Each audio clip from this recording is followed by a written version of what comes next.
O'tgan hafta Dünya Uyg'ur qurultayining sobiq raisi, Uyg'ur Demokratiya va Kishilik huquq markazining raisi Dolqin Aysa apandi BDTning 26-navbatlik yerlik millatlar masalasi yig'iniga qatnashib, Uyg'urlarga vakolatan so'z qildi. Dolqin Aysa apandi o'z so'zida Uyg'urlar duch kelayotgan lagerlarga qamash, majburiy emgak, tug'ut cheklash, oilalarni parchalash qatorliq sistemalik zulmlarning Uyg'ur xalqining jismoniy va ruhiy sog'lomligini ig'ir darajada vayron qilayotganligini o'ttirg'a qo'ydi. Dolqin Aysa apandimning so'zidan keyin Xitoy vakili so'z elib, Dolqin Aysaning Xitoy hukumati bekitgan terrorchi, Xitoyning egilik huquqi va zamin butunligini parchalashga urinadigan bo'lgunchi ekanligini aytib, yig'in tashkillovchilaridan uning vakillik salohiyatini aniqlashni hamda uning BDT yig'in zaliga kirishini cheklashni talab qildi.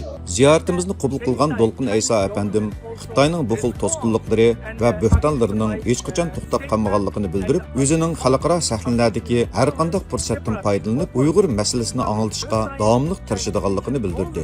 Yaqinda New York vaqti gazeti tarafidan elib berilgan maxsus tekshirish natijasida navbatda dunyo miqyosida qizg'in olqishga erishayotgan Labubu qo'rchoqlarida Sharqiy Turkistonda ishlab chiqarilgan paxta borligi aniqlandi. Bu bayqash mazkur qo'rchoqlarni ishlab chiqaruvchi Xitoy shirkati Pop Martning Amerika bozoridagi istiqboliga og'ir tahdid elib keldi. Labubu qo'rchoqlari yaqinqi 2 yilda dunyoviy modaga aylangan bo'lib, Pop Mart shirkatining Amerika qit'asidagi kirimi o'tgan 1 yilda 700% dan ko'proq oshgan. Xinjiang paxtasi majburiy emgak bilan chetishlik bo'lganligi uchun Amerikaning Uyg'ur majburiy emgakining oldini olish qonuni bo'yicha uning Amerika bozoriga kirishi ma'ni qilingan. Hozir Amerika hukumati mazkur marka ustidan tekshirishni davomlashtirayotgan bo'lib, agar bu shirkatning majburiy emgakka chetishlik ekanligi jazmlashtirilsa, uning barliq mahsulotlari qora tizimlikka kirgizilib, Amerika bozoridan butunlay qo'g'lab chiqarilishi mumkin ekan.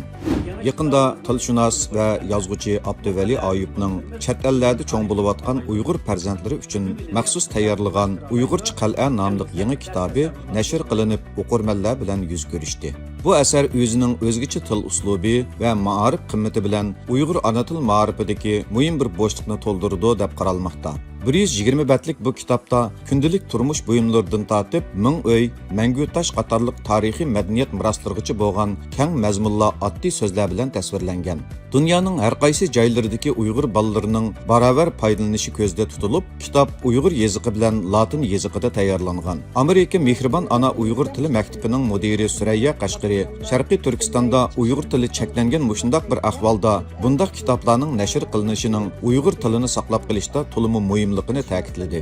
Xabarlarimizning to'liq mazmunlarini tor betimiz va radio chastotimizdan anglang.